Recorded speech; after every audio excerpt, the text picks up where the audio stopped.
नमस्कार, मी पूर्वी भावे. खरं तर आजचा दिवसही अजित पवारांच्याच अवतीभोवती राहिला. अगदी आत्ता काही मिनिटांपूर्वीही त्यांच्याच पक्षासंदर्भातला मोठा निर्णय महाराष्ट्राने पाहिलाय. अगदी अवघ्या काही मिनिटांपूर्वी सुनेत्रा पवार यांची राष्ट्रवादी काँग्रेसच्या राष्ट्रीय अध्यक्ष म्हणून घोषणा झाली आहे. त्याचबरोबर पार्थ पवारांनाही राज्यसभेचा उमेदवार म्हणून घोषित करण्यात आलेलं आहे. इकडे हे सगळं होत असतानाच एका दुसऱ्या घटनेमुळे अजितदादांचं लाडकं शहर बारामती आज दिवसभर थोडंसं तणावात होतं. यासह दोन राष्ट्रवादीमध्ये नेमकं काय सुरू आहे हे सगळं आपण आजच्या झिरो आवरमध्ये बघणार आहोत. त्यासाठी मी पूर्वी भावे आपलं स्वागत करते. मी जसं सुरुवातीलाच म्हटलं की आज दादांभोवतीच अनेक घडामोडी फिरत होत्या. त्याच घडामोडींची सुरुवात झाली ती बारामतीमधनं. 28 जानेवारीला उपमुख्यमंत्री अजित पवारांचा विमान अपघातामध्ये मृत्यू झाला. त्यानंतर तासातच त्यांच्या मृत्यूबद्दल अनेक शंकांचे, संशयांचे, अपघात की घातपात या प्रश्नांचं वलय सुरू झालं. या अपघातामध्ये एका राज्याच्या उपमुख्यमंत्र्यांचा मृत्यू झाल्यामुळे CID, DGCA, AIB या अनेक संस्था तपास करतायत.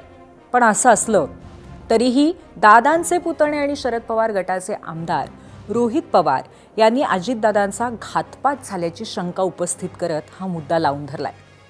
काकांच्या मृत्यूचं कारण जाणून घेण्यासाठी पुतणे आक्रमक झालेली वारंवार पाहायला मिळत आहेत.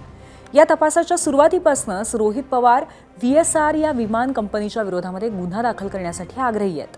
पण आता रोहित पवार DGCA या केंद्रीय संस्थेवरही गुन्हा दाखल करण्याची मागणी करतायत. पण अपघाताचा तपास करत असलेल्या केंद्रीय यंत्रणेवरती अशा पद्धतीने गुन्हा नोंद होऊ शकतो का? हे शक्य आहे का? रोहित पवारांची मागणी कायद्याच्या चौकटीत आहे का? असे अनेक प्रश्न तुम्हालाही गेल्या काही दिवसांच्या घडामोडींमुळे पडलेच असतील. याच अनुषंगाने आज आपण आपल्या झिरो आवरमध्ये चर्चा करणार आहोत आणि याच धाग्याला धरून आम्ही आजचा प्रश्न विचारलेला आहे. तो पाहण्यासाठी जाऊयात पोल सेंटरला. आजचा आमचा प्रश्न आहे, अजित पवारांच्या मृत्यू प्रकरणी तपास पूर्ण होण्याआधीच रोहित पवारांची गुन्हा दाखल करण्याची मागणी योग्य आहे का? होय आणि नाही असे पर्याय आहेत. जरूर व्यक्त व्हा.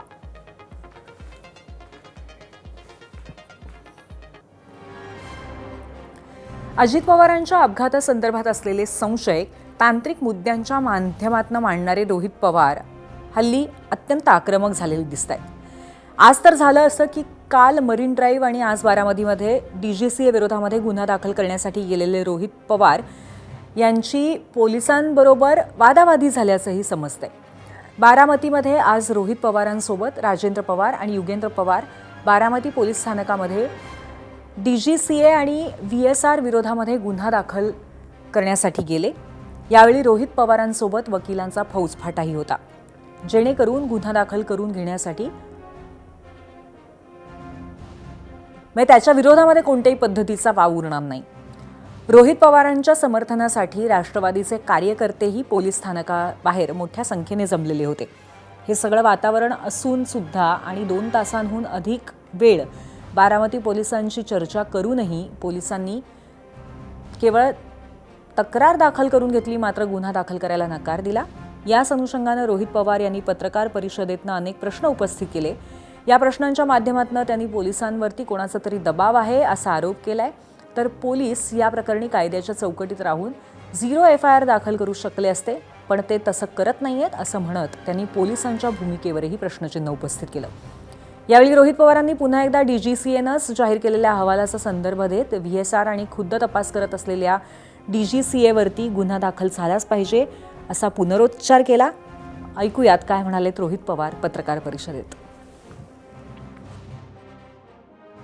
पोलिसांना एवढंच सांगितलं, FIR व्हावा हा आमचा अधिकार आहे, नागरिक म्हणून, परिवार म्हणून तो तुम्ही स्वीकारावा. त्यांना तो स्वीकारावाच लागतो. कारण का तिथं जर आपण बघितलं BNSS मध्ये सगळ्यांना तो अधिकार आहे. पण गेले 2 तास आम्ही चर्चा करत आहोत.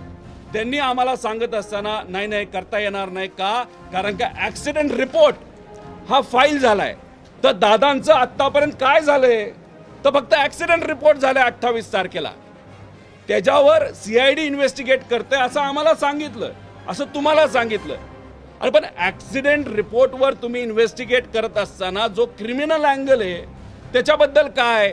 आणि ॲक्सिडेंट रिपोर्ट हा एकदा फाईल झाल्यानंतर FIR घेण्याचा अधिकार नाही तर FIR देण्याचा अधिकार हा नागरिकाचा असताना सुद्धा आणि त्यांची ड्यूटी असते की तो स्वीकारावा, तरीसुद्धा दादांच्या बाबतीत आम्ही जे मुद्दे मांडले त्याच्या बाबतीत कुठेही FIR घेतला जात नाही.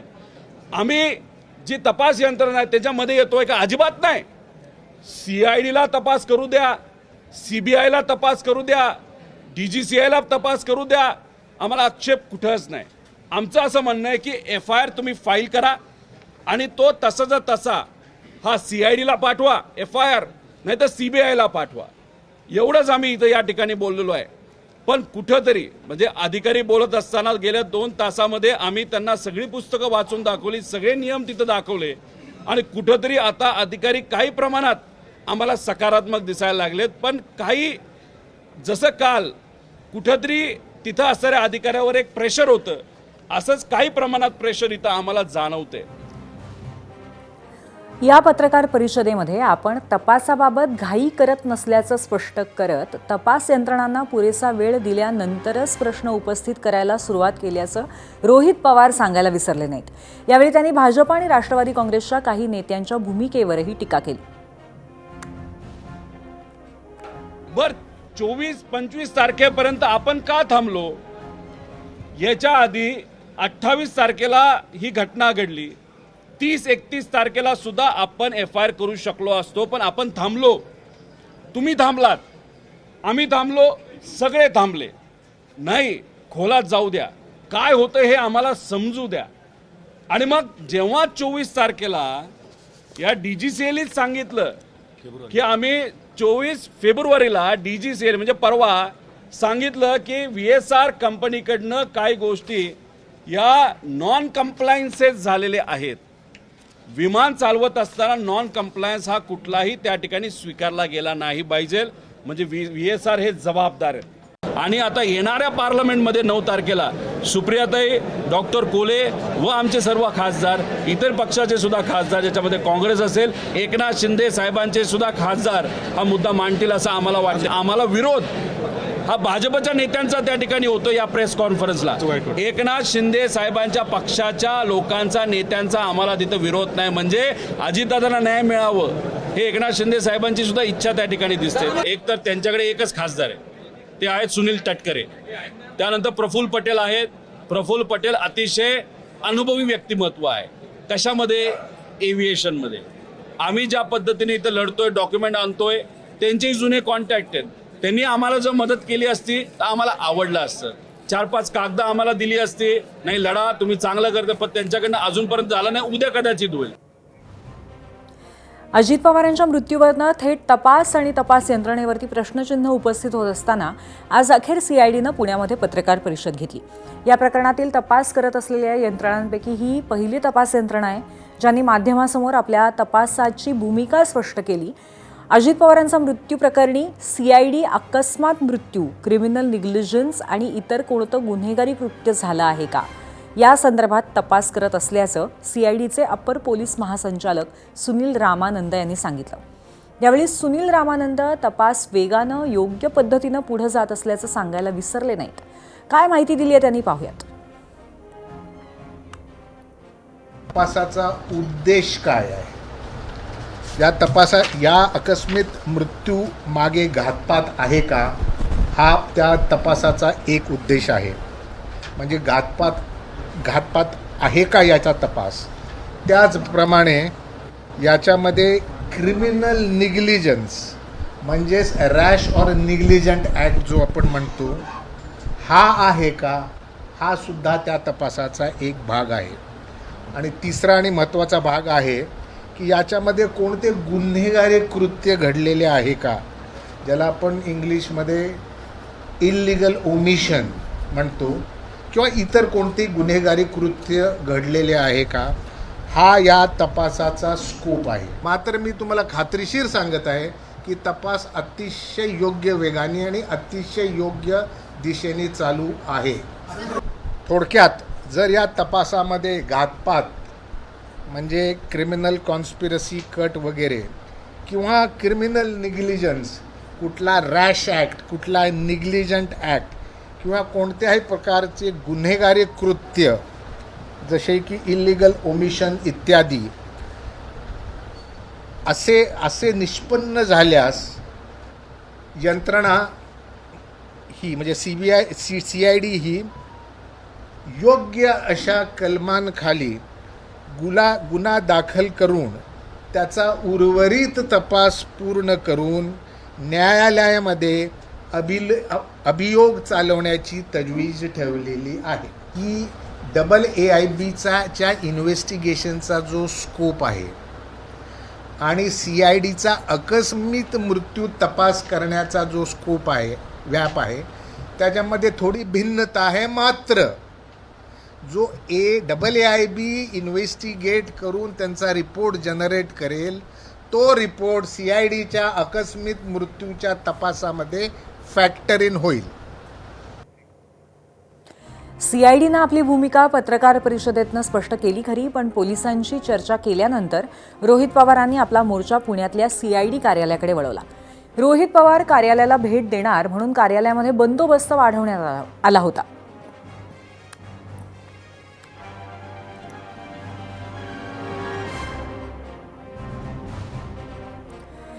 पोलिसांशी चर्चा केल्यानंतर CIDच्या कार्यालयाकडे मोर्चा वळवलेल्या रोहित पवार यांनी या भेटीनंतरही प्रसारमाध्यमांशी संवाद साधला आणि पुन्हा एकदा प्रश्न उपस्थित केले. दबावामुळे 27 दिवसांनी CIDनं ही पत्रकार परिषद घेतल्याचं त्यांनी म्हटलं. CIDकडे तपास सुरू असल्यामुळे गुन्हा दाखल करू शकत नसल्याचं पोलिसांनी सांगितलं, असंही रोहित पवारांनी सांगितलं. त्याचबरोबर केंद्रीय सरकारच्या अंतर्गत असलेल्या AAIBच्या अहवालावरती CIDला अवलंबून राहावं लागेल यावर त्यांनी आक्षेप नोंदवला.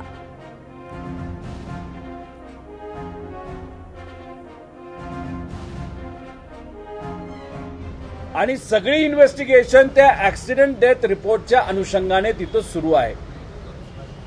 आता मग आमचं असं मत होतं की 24 तारखेला DGCAचा रिपोर्ट आला, त्या रिपोर्टमध्ये VSRला जबाबदार धरले. मग त्या रिपोर्टच्या अनुषंगाने तुम्ही आजपर्यंत जो दाद्याच्या बाबतीत एक सुद्धा FIR नाही झाला, तो आमचा FIR तुम्ही घ्या, पण कालही नाही घेतला, आजही नाही घेतला. आणि मग आम्ही पोलिसांशी बोलत असताना आम्हाला सांगण्यात आलं की CID तपास करते म्हणून आम्हाला त्या ठिकाणी तिथं FIR घेता येत नाही. की जे सगळ्या प्रेस कॉन्फरन्सेस मी केलेले आहेत, जे पत्र मी दिलेली आहेत, ते सगळे प्रेस कॉन्फरन्सेस CIDला बघितलेले आहेत. तो फक्त एक गोष्ट CIDशी बोलत असताना ज्याच्यावर काही प्रमाणात आम्हाला आक्षेप घेऊसा असं वाटतो, जी घडली ते सांगत असताना आम्ही क्रिमिनल अँगल बघू शकतो. पण AIBB म्हणजे DGCAच्या अंतर्गत, म्हणजे एअरलाईन एव्हिएशन मंत्रालयाच्या अंतर्गत ही जी इन्व्हेस्टिगेशन बॉडी आहे, त्यांचा जो कुठला रिपोर्ट असेल तो टेक्निकल गोष्टीसाठी त्या रिपोर्टवर आम्हाला अवलंबून राहावं लागेल. त्यामुळे जर AIBB नाही तर DGCA कडनं चुकीचा रिपोर्ट नाही तर मॅन्युप्युलेटेड रिपोर्ट जे केंद्र सरकारच्या अंतर्गत येतं तो रिपोर्ट आला तर मग हा घात होता का घातपात होता याच्यावर आपल्याला कन्क्लुजन हे दुर्दैवाने त्या ठिकाणी काढता येणार नाही, अशी परिस्थिती आज तरी त्या ठिकाणी जाणवते. एकीकडे रोहित पवार आज दिवसभर तपासाच्या चक्रावरती प्रश्न उपस्थित करत असताना दुसरीकडे सकाळी ठाकरेंच्या सेनेचे खासदार संजय राऊत यांनी अजित पवारांशी संबंधितच केलेल्या एका विधानामुळे खळबळ उडाली आहे. संजय राऊतांनी काय दावा केलाय ते तुम्हीच ऐका. एकत्र होण्याची प्रक्रिया थांबली आणि संपली एवढी माझ्याकडे माहिती आहे. दोन्ही राष्ट्रवादी एकत्र होण्याच्या प्रक्रियेनंतर अजितदादा पवार हे भाजपच्या जाळ्यातून बाहेर पडणार होते.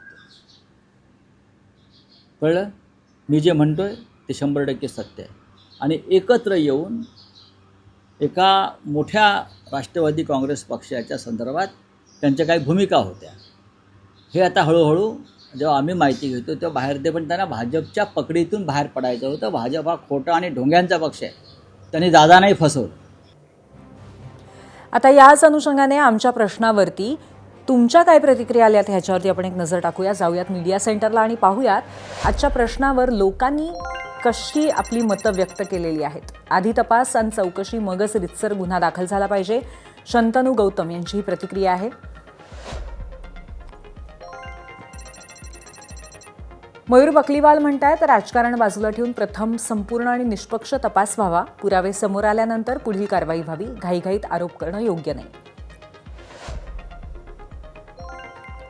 एक्सवरनं पुढची अमित जाधव यांची प्रतिक्रिया आहे. रोहित पवारांची गुन्हा दाखल करण्याची मागणी योग्य आहे असं त्यांचं मत आहे. मंदार पाटील एक्सवरनं म्हणतायत, तपास यंत्रणा जलद नसल्यामुळे रोहित पवारांची मागणी रास्त आहे.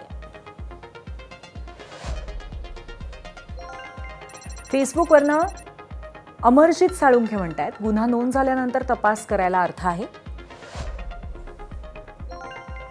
फेसबुकवरनंच पुढची प्रतिक्रिया भगवान पितळे यांची आहे. सकृत दर्शनी पुराव्यानंतर गुन्हा दाखल करता येतो, त्यामुळे रोहित पवारांची मागणी अतिशय योग्य आहे. डीजीसीएचा संपूर्ण कारभारच संशयाच्या फेऱ्यात आहे, त्यामुळे रोहित पवारांची मागणी योग्यच आहे. श्याम ठाणेदार यांची प्रतिक्रिया आपण बघतोय. आता या अनुषंगाने कायदा नक्की काय सांगतो हे आपण जाणून घेण्याचा प्रयत्न करणार आहोत. त्यासाठी आपल्यासोबत गेस्ट सेंटरला आज आहेत ज्येष्ठ कायदेतज्ञ उदय वारुंजीकर. उदयजी, आपलं स्वागत आहे. आणि आपण त्यांच्याशी संवाद साधताना सगळ्यात पहिला मुद्दा आहे, अजित पवार प्रकरणामध्ये डीजीसीए आणि VSR कंपनी ह्या सगळ्या बाबतीमध्ये गुन्हे दाखल करण्याची जी आत्ता कुठेतरी घाई असं म्हणता येणार नाही, परंतु जी मागणी आहे रोहित पवारांची त्या बाबतीमध्ये कायदा नक्की काय सांगतो? कारण त्यांची दोन्ही ठिकाणी 2 पोलीस ठाण्यामध्ये तक्रार दाखल करून घेण्यात आलेली नाही आहे, गुन्हा दाखल करून घेण्यात नाही आलेला इनफॅक्ट. ओके, सगळ्यात महत्वाचं आपल्याला आपल्या सगळ्या प्रेक्षकांना सांगितलं पाहिजे की 2 प्रकार हे कायद्याच्या चौकटीमध्ये धरले जातात. एक असतो की दखलपात्र गुन्हा आणि दुसरा असतो अदखलपात्र गुन्हा. म्हणजे साध्या सोप्या भाषेमध्ये सांगायचं झालं तर जो गंभीर प्रकार आहे त्याला म्हटलं जातं दखलपात्र गुन्हा, आणि जो हा साध्या प्रकारचा आहे त्याला अदखलपात्र गुन्हा म्हटलं जातं. म्हणून ज्या वेळेस दखलपात्र गुन्हा येतो त्या वेळेस कायदा असं म्हणतो की पोलिसांची जबाबदारी की त्यांनी जो फर्स्ट इन्व्हेस्टिगेशन रिपोर्ट आहे, FIR म्हणतो, फर्स्ट इन्फॉर्मेशन रिपोर्ट, त्याची नोंदणी करायला पाहिजे, त्याला नंबर दिला पाहिजे आणि मग त्याच्यानंतर तपास करायचा. म्हणजे आपल्या प्रेक्षकांपेटीचं ज्यावेळेस महाराष्ट्राचे कैलासवासी उपमुख्यमंत्र्यांचा मृत्यू झाला त्यावेळेस तो अपघात होता का त्या ठिकाणी घातपात होता, या बाबतीमध्ये पहिल्यांदा चौकशी करणं अपेक्षित असतं. चौकशी केल्यानंतर मग जर लक्षात आलं की या प्रकारामध्ये दखलपात्र गुन्हा हा जर का त्याच्यात लक्षात येत असेल तर त्याप्रमाणे त्याला फर्स्ट इन्फॉर्मेशन रिपोर्ट अशा प्रकारचा त्याला आपण FIR म्हणतो, तो त्याची नोंदणी करायला लागते. ही झाली कायद्यामधली प्रक्रिया. म्हणजे मी ज्या प्रक्रियेमध्ये जे शब्द वापरले ते आपण वाचले असतील तर चौकशी आणि तपास हे 2 वेगवेगळे आहेत. चौकशी केव्हा होऊ शकते तर एखाद्या प्रकरणामध्ये जो काही आपल्याला गुन्हा रजिस्टर करायचा आहे त्या संदर्भातली चौकशी करण्याकरताचा मुदत असू शकते. मग याच्याकरता आदरणीय सर्वोच्च न्यायालय काय सांगतं? सर्वोच्च न्यायालय त्यांच्या निकालपत्रामुळे म्हणतं ही जी प्राथमिक चौकशी आहे ही प्राथमिक चौकशी गुन्हा दाखल करायच्या आधी ही लांबवता येणार नाही, ही खूप दिवस चालू शकणार नाही. अपवादात्मक परिस्थितीमध्ये आपल्याला जर का काही त्याच्यात मुदत पाहिजे असेल तर आपण मुदतवाढ मागू शकाल, ती मिळणं देखील शक्य असू शकतं. पण जर एखाद्या व्यक्तीनं जर अर्ज दाखल केलेला असेल तर त्या अर्जावरती प्राथमिक चौकशी ही कालबद्ध पद्धतीमध्ये करायला पाहिजे, अशा प्रकारचा आदरणीय सर्वोच्च न्यायालय. मग जर का एखाद्या व्यक्तीला जर वाटतंय की खरं पाहता इथं दखलपात्र गुन्हा घडलेला आहे तर त्याला उपाय काय आहे तर त्यांनी आपण स्वतःच्या आता ईमेलनी तुम्ही त्या लोकल पोलिसांना पत्र पाठवू शकता.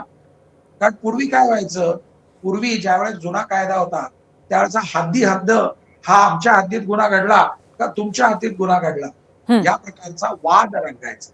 म्हणजे मग कदाचित तो गुन्हा हा बारामती हद्दीमध्ये घडला का मुंबईतून टेक ऑफ घेतलं म्हणून मुंबईच्या हद्दीत घडला का अन्य कुठं घडला, या प्रकारचं टेरिटोरियल ज्युरिस्डिक्शन. म्हणजे मग जो कुठं गुन्हा घडला त्या संदर्भात वाद चालायचा. परंतु आता तशी परिस्थिती नाहीये. नवीन जो कायदा आलेला आहे त्याच्यामध्ये तुम्हाला ईमेल देखील पाठवणं शक्य आहे. ईमेल पाठवल्यानंतर आपली जो काही ईमेल आपण पाठवलेला आहे त्याच्या आधारावरती चौकशी होऊ शकते. आपल्याला ईमेल वरती जे काही पाठवलेलं आहे त्याच्यावरती जबाब घ्यायला बोलवलं जाऊ शकतं.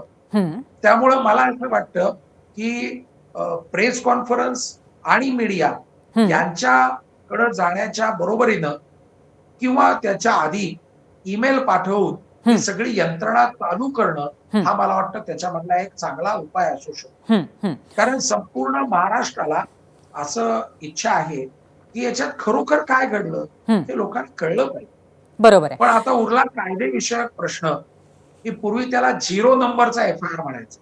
ओके. 0 नंबरचा FIR म्हणजे काय की आमच्या हद्दीमध्ये गुन्हा घडलेला नाहीये म्हणून त्याला आम्ही 0 नंबरचा गुन्हा दाखल केला आणि ज्यांच्या हद्दीत घडलाय तिकडं पाठवून दिला. असे प्रकार पूर्वी होत होते. ओके आता ओके तसं करायची बरं, गरज नाहीये. नक्कीच. म्हणजे तुम्ही कायदेशीर सगळ्या याच्या बाबतीत गोष्टी सांगितल्या, परंतु आत्ता तुम्ही जे म्हणालात त्यानुसार मला असं जाणवतंय की ईमेल करून कुठेतरी या संदर्भामध्ये विचारपूस किंवा ही सगळी प्रक्रिया पुढे नेण्याच्या अनुषंगाने ईमेल करणं हा तुम्ही एक पर्याय सांगितलात. पण त्याचबरोबर जर तपासाला वेळ लागतोय, ही जी तक्रार सातत्याने रोहित पवारांची आहे, तर तो मुद्दा लक्षात घेता काही वेगळं करता येणं शक्य आहे का? कारण तुम्ही म्हणालात तपासाला वेळ लागत असेल तर त्याच्यावरती सुद्धा दुसरा पर्याय असू शकतो. हां, बोला. तपास हा ज्यावेळेस गुन्हा रजिस्टर होईल त्याच्यानंतर तपास होतो.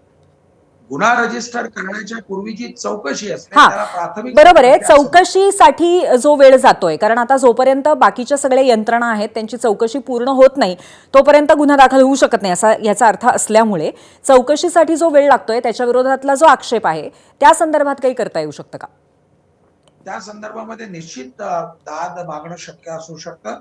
आदरणीय सर्वोच्च न्यायालयाच्या निकालपत्राप्रमाणे ही जी काही प्राथमिक चौकशी आहे त्याला कालबद्ध परिस्थितीमध्ये त्यांनी पूर्ण करणं आवश्यक आहे. समजा जर का एखाद्या पोलिसांमधल्या एखाद्या व्यक्तीला जर अजून वेळ पाहिजे असेल प्राथमिक चौकशी करायला तर वरिष्ठांकडून त्याची पूर्व परवानगी घेणं त्यांना अपेक्षित असतं. आणि मग या प्रकारची आलेला जर तक्रार अर्ज जर असेल तर त्या तक्रार अर्जावरती ही प्राथमिक चौकशी होते आणि मग प्राथमिक चौकशीमध्ये ज्यावेळेस लक्षात येतं की सकृत दर्शनी दखलपात्र गुन्हा आहे, ज्यावेळेस तो गंभीर आहे असा गुन्हा असं वाटतं त्यावेळेस त्याचा FIR मध्ये रूपांतर करणं, बरोबर आहे, म्हणजे नोंद करणं आणि मग तपास करायचा. बरोबर आहे. त्यामुळे गुन्हा दखलपात्र असणं ही सुद्धा एक अत्यंत महत्त्वाची इथे कुठेतरी अट आहे किंवा निकष असं म्हणून. एक शेवटचा प्रश्न अगदी थोडक्यात उत्तर द्या. DGCA कडनं तपास सुरू असताना त्या विरोधामध्ये त्या प्रकरणात गुन्हा नोंदवला जाऊ शकतो का? आता ते शक्यता आहे का? गुन्हा कुणीही माणूस नोंदवू शकतो. म्हणजे मग त्या माणसाला लोकच काय असं नाही म्हणतायत. तू कोण गुन्हा नोंदवायला येणारा असं नाही म्हणतायत. मग ते समजा का तिथं दखलपात्र असेल तर DGCA करू शकतो, साधा पोलिसांकडे नोंद होऊ शकते, सामान्य माणूस करू शकतो, आपल्यासारखा जर्नलिस्ट करू शकतो. भारतामधला कुणीही नागरिक हा जो क्रिमिनल लॉ आहे हा त्याला सेट इन रोलिंग असं म्हटलं जातं त्याप्रमाणे तो करू शकतो. त्यामुळे कोण दाखल करेल नाही, आणि तपास यंत्रणांच्या विरोधात म्हणजे DGCAच्या विरोधामध्ये गुन्हा दाखल करता येऊ शकतो का? त्याच्याकरता सुद्धा प्राथमिक चौकशी होणं हे आवश्यक असतं. ती केल्यानंतर मगच ते होऊ शकते. बरोबर आहे. आता तरी एकंदरीत तुमच्या सगळ्या सांगण्याप्रमाणे आधी चौकशी आणि त्यानंतर तक्रार नोंदवणं हाच पर्याय आहे. अर्थात त्याच्यामध्ये काही इतर वाटा सुद्धा आहेत पण त्या कायदेशीर पद्धतीने अंगीकारणं गरजेचं आहे. आपल्याकडे वेळ अत्यंत कमी आहे पण धन्यवाद, तुम्ही इथे आलात आणि सगळी कायदेशीर माहिती दिलीत त्याबद्दल. आता पहिला प्रश्न याच अनुषंगाने विचारला होता, त्याच्यावरती महाराष्ट्राचा कौल काय आलाय, महाराष्ट्राला काय वाटतंय आपण पाहूया पोल सेंटरला. अजित पवारांच्या मृत्यूप्रकरणी तपास पूर्ण होण्याआधीच रोहित पवारांची गुन्हा दाखल करण्याची मागणी योग्य आहे का? 89% लोकांना वाटतंय होय, 11% लोक नाही असं म्हणतायत. 15,000 आज मतं यावरती आलेली आहेत. आता या संदर्भामध्ये ABP माझाची संपादकीय भूमिका आपल्याला सांगतायत सरिता कौशिक. सरिता. धन्यवाद पूर्वी. रोहित पवारांच्या भूमिकेत चौकशी यंत्रणा जे काम करते मग त्यात फक्त DGCA नव्हे तर CID, AIB किंवा मग तपास करा म्हणून ज्यांना पत्र पाठवले ते CBI या कोणावरच रोहित पवारांचा विश्वास नाही असं ध्वनीत तरी होतंय.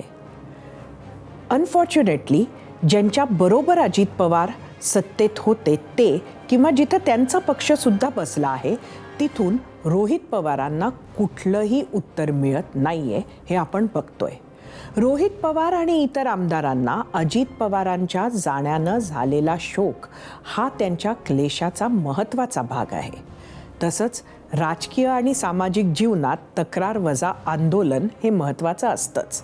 मात्र त्या निमित्तानं एकंदरीत त्रुटी, प्रश्न, निष्काळजीपणा हा प्रखर होतोय हे सुद्धा मानायला हवं. रोहित पवार FIR मागतायत. एखाद्या प्रकरणात FIR दाखल होणार की नाही हे आजच्या राजकारणात दुर्दैवानं काही प्रमाणात कुठल्या राज्यात कोणाची सरकार आहे यावर जरी अवलंबून असलं तरी या प्रकरणात मूळ प्रश्न हा आहे की पोलीस यात FIR दाखल करू शकतात का? ते कॉम्पिटंट अथॉरिटी आहेत का?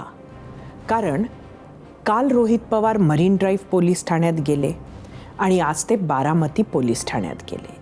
पण एक इन्व्हेस्टिगेटिंग एजन्सी जी तपास करते म्हणजे DGCI, तिच्यावर दुसरी एजन्सी म्हणजे महाराष्ट्र पोलीस जे तपास करतच नाही आहेत ते गुन्हा दाखल करू शकतात का? हा मूळ प्रश्न आहे. पूर्वी विधानसभेमध्ये अशी भाषणं क्वचितच पाहायला मिळतात ज्यात राज्याचा विकास, राज्यातील विरोधकांच्या प्रत्येक प्रश्नांची उत्तरं, आरोपांवरती पलटवार आणि भविष्याची वाटचाल सगळे एकत्र पाहायला मिळाले. हे सगळंच आज मुख्यमंत्री देवेंद्र फडणवीसांच्या भाषणामध्ये संपूर्ण महाराष्ट्राने ऐकलं. राज्यपालांच्या अभिभाषणावरती बोलत असताना मुख्यमंत्री देवेंद्र फडणवीसांनी इतिहास, अर्थव्यवस्था, गुंतवणूक आणि रोजगार अशा विविध मुद्द्यांवर सरकारची बाजू भक्कमपणे मांडली. विरोधकांनी गेल्या 3 दिवसांमध्ये उपस्थित केलेल्या प्रत्येक प्रश्नांची यादी वाचून दाखवली. विरोधी पक्षातील कोणत्या प्रश्नाला सभागृहासमोर मांडलं हेही त्यांनी वाचून दाखवलं. महाराष्ट्राला विकासाच्या वाटेवरती पुढे नेण्यासाठीचा रोडमॅप सभागृहासमोर ठेवायला सुरुवात केली. नेमकं त्याच वेळी समोरच्या बाकावरनं इतिहासाचा दाखला दिला गेला. फडणवीसांनी नेमकं हाच धागा धरला आणि काँग्रेसला टिपू सुलतानावरनं त्यांनी काँग्रेसवरती पहिला हल्ला चढवला.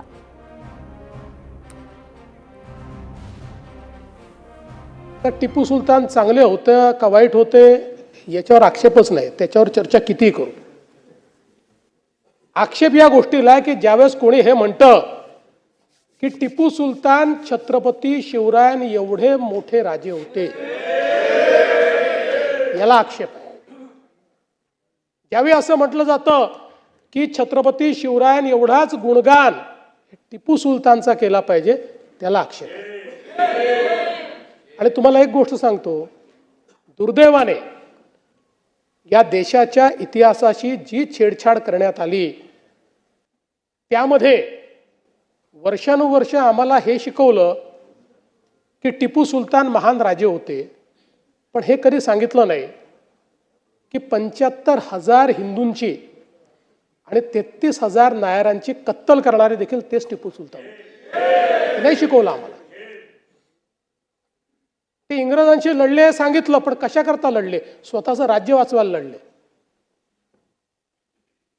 आता खरा इतिहास ज्यावेळेस सापडतोय आणि तुमच्या माहिती करता वर्षानुवर्ष या देशामध्ये सरकारने 70 वर्ष NCERTच्या पुस्तकामध्ये मोगली साम्राज्याला 17 पानं दिली आणि छत्रपती शिवरायांना 1 पॅरेग्राफ दिला, 1 पॅरेग्राफ. आता मोदी सरकारने या ठिकाणी छत्रपती शिवरायांच्या मराठ्यांच्या इतिहासाला NCERT मध्ये 20 पानं दिल्यात. 20.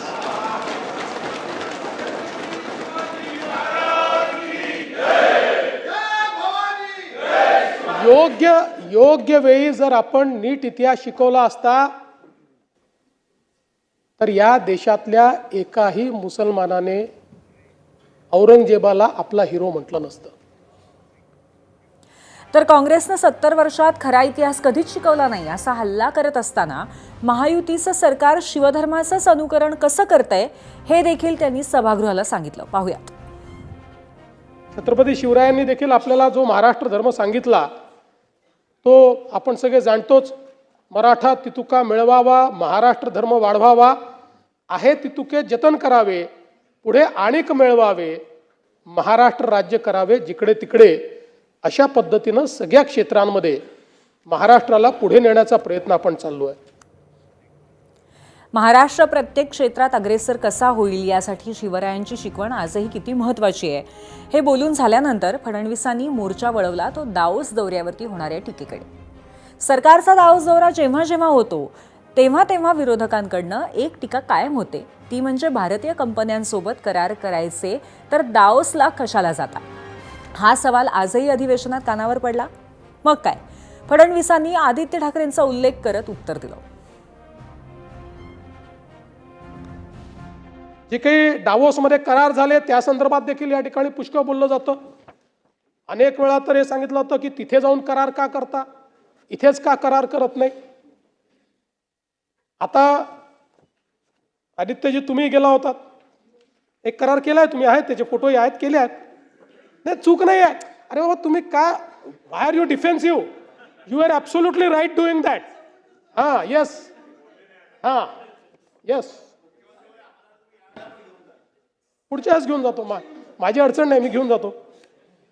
मुळामध्ये आपण म्हणालात ते खरं आहे, छोटंसं गाव आहे डावोस, पण 2-2 दिवस येऊन ट्रम्प राहतात.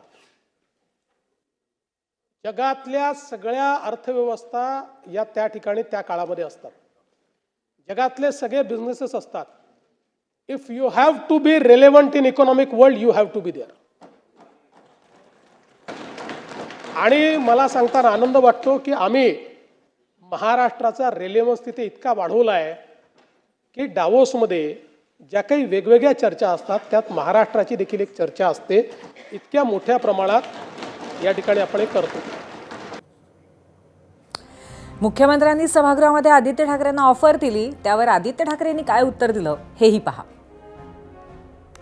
हो, आत्ता मी विजा काढायलाच चाललेलो आहे आणि तिथे बर्फ असतं तर जॅकेटं पण चांगली घेऊन मग सोबत एकामेकांना तेवढे थंडी मे बी गरमी का एहसास ह्या देखील होणं गरजेचं आहे. डॅवॉस काही नुसतं करारसाठी नसतं, बायलॅटरल मीटिंग्स असतील किंवा तिकडच्या फोरम्समध्ये भेटणं बोलणं असेल, अनेक लोक तिथे भेटतात, त्याच्यातून त्या भेटीगाठी होऊ शकतात. आदित्य ठाकरेंच्या मिश्किल उत्तराला 4 दिवसांपूर्वी मुख्यमंत्र्यांनीही अशाच प्रकारे केलेल्या मिश्किल टिप्पणीशी किनारे. सरकार प्रश्नांना घाबरतंय म्हणून विरोधी पक्षनेता देतच नाहीये अशी आदित्य ठाकरेंनी टीका केली होती. त्यावर होय आम्ही खूप घाबरलोय, थरथरलोय असं म्हणत मुख्यमंत्र्यांनी टर उडवली होती. आता ठाकरेंनी तशाच स्टाईलनी उत्तर दिलं. असो, आता पुन्हा एकदा विधानसभेत जाऊयात. दाओसमध्ये परदेशी कंपन्या सोडून ज्यांची कार्यालय महाराष्ट्रात आहेत त्यांच्याशी करार करण्यासाठी आपण दाओसला का जाता, त्यावर फडणवीसांनी सभागृहातच बाजूला बसलेल्या मंत्री मंगल प्रभात लोधांचं उदाहरण देत उत्तर दिलं.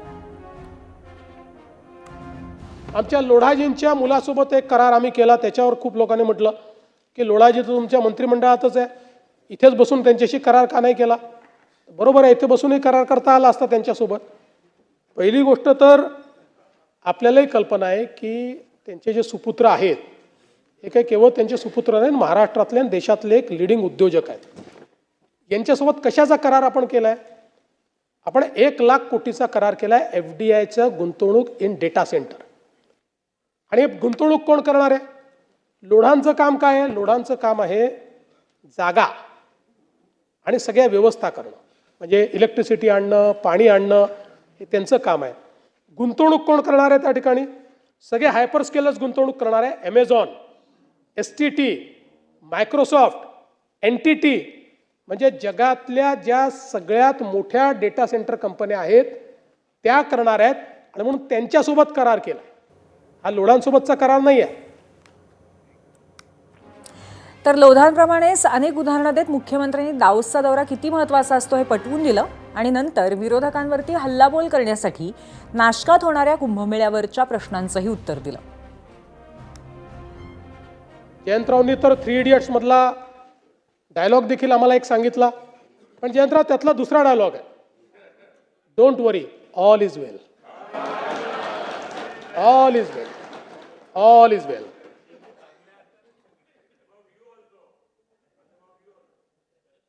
बरं, मला हे समजत नाही जयंतराव, तुम्ही असाल, वडेट्टीवार साहेब असेल, येऊन जाऊन कुंभमेळ्यावर काय येतो, एवढा काय राग आहे तुम्हाला कुंभमेळ्याबद्दल.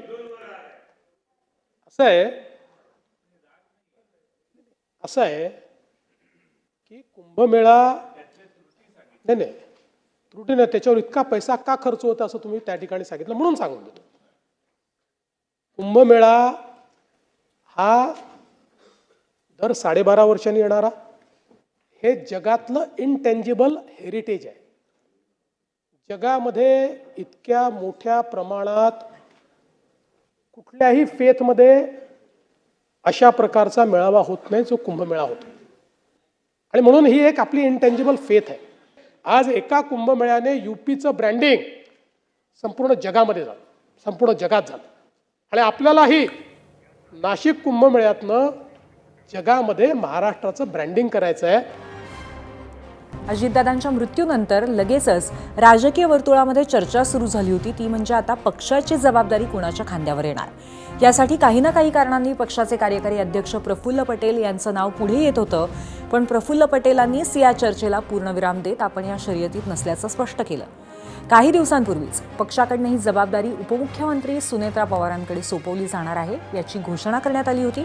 त्यानुसार आज मुंबईत पार पडलेल्या राष्ट्रवादी काँग्रेसच्या राष्ट्रीय कार्यकारिणीच्या बैठकीमध्ये उपमुख्यमंत्री सुनेत्रा पवार यांची पक्षाच्या राष्ट्रीय अध्यक्षपदी घोषणा करण्यात आली. प्रफुल्ल पटेलांनी त्यांच्या नावाची घोषणा केली आणि दादांच्या निधनाच्या 4थ्या दिवशी उपमुख्यमंत्री पदाची जबाबदारी स्वीकारलेल्या सुनेत्रा पवारांनी आज अध्यक्षपदाचीही सूत्र हाती घेतली.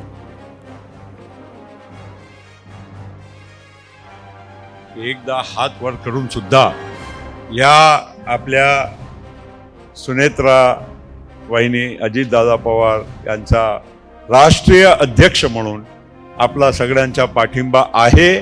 आप सभी लोगों के ओर से मैं यहां पर घोषणा करता हूं कि हमारे राष्ट्रीय अध्यक्ष पद पर श्रीमती सुनेत्रा ताई अजितदादा पवार की राष्ट्रीय अध्यक्ष करके यहाँ पर चयन हुआ है. She has been elected as the national president of the NCP Nationalist Congress Party. त्याचबरोबर पार्थ पवार यांची राज्यसभेच्या जागेसाठी निवड झाल्याचं सुद्धा या संपूर्ण बैठकीमध्ये घोषित करण्यात आलं. पक्षाच्या अध्यक्षपदाची घोषणा झाली आणि सर्वांनी हात उंचावून पक्षात आता सुनेत्रा पर्व सुरू झाल्याचं स्वीकारलं. ही जबाबदारी स्वीकारताना सुनेत्रा पवार या जितक्या भक्कम दिसल्या तितक्याच त्या भाऊकही होत्या. आणि अशा पद्धतीने आजचा हा प्रश्न साकार झाला. आणि याच नोटवरती आज 0 आवरमध्ये आपण इथेच थांबूया. पाहत रहा ABP माझा.